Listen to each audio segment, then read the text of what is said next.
The landlady warned me up front that the place was haunted. Gwen was a full-time caregiver to her ailing mother.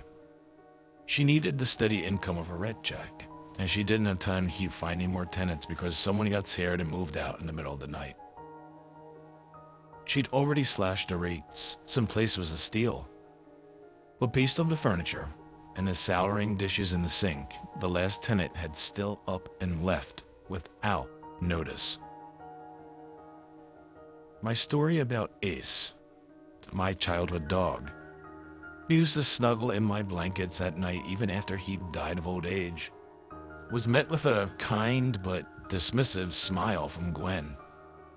I got the feeling that she didn't think it was in any way relevant to the situation at hand. Gwen asked if I had a boyfriend or was actively dating, and she was pleased when the answer was no. That's good. You know, I think you'll be a good fit. Barbara would probably enjoy having another young woman in the house. Back in the mid-70s. Shaking my head, I asked Gwen not to go into detail. The dead woman's name was more than enough information. No good would come from hearing a grisly half-a-century-old tale about the place where I'd hoped to spend the next 12 months or so. For the first few days, it seemed Gwen's prediction was right. The cabinets fluttered every so often, and Barbara seemed to like the bathroom light stay on all night long. I turned it off twice, and then when it flipped back on for a third time, I just went with it.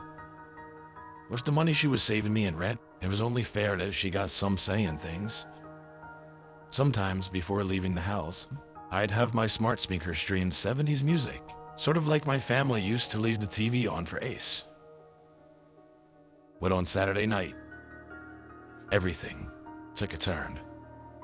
The dresser drawers opened and slammed with so much force that I thought the attached mirror was going to come crashing down on me in my bed.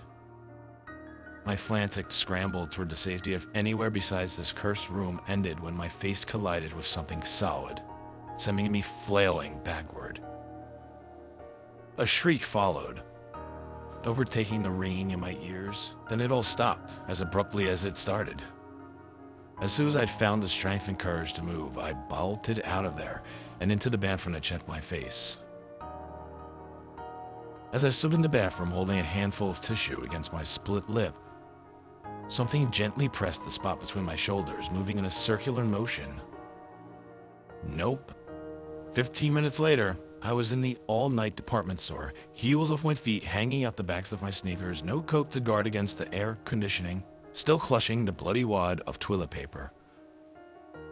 My eyes scanned the store signs for the words home decor, because if they sold crosses, that seemed like a logical place to keep them.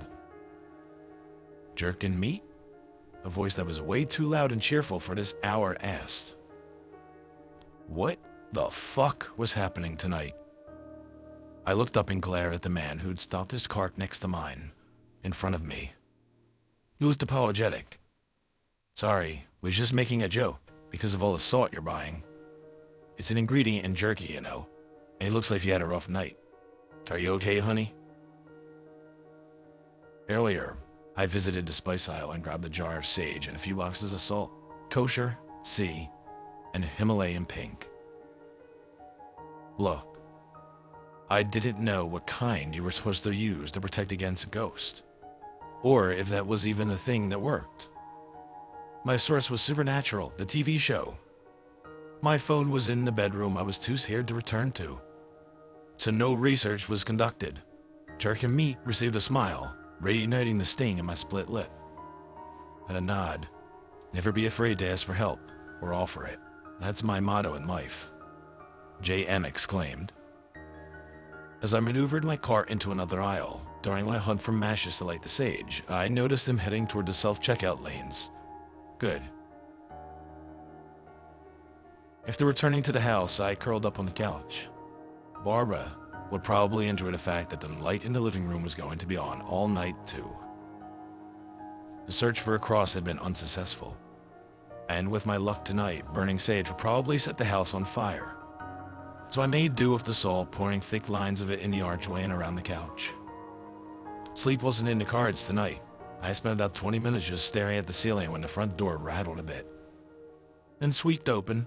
Though the best options available were to fight or flee, my body chose to freeze. "Hey," a cheerful voice called out. My heart dropped.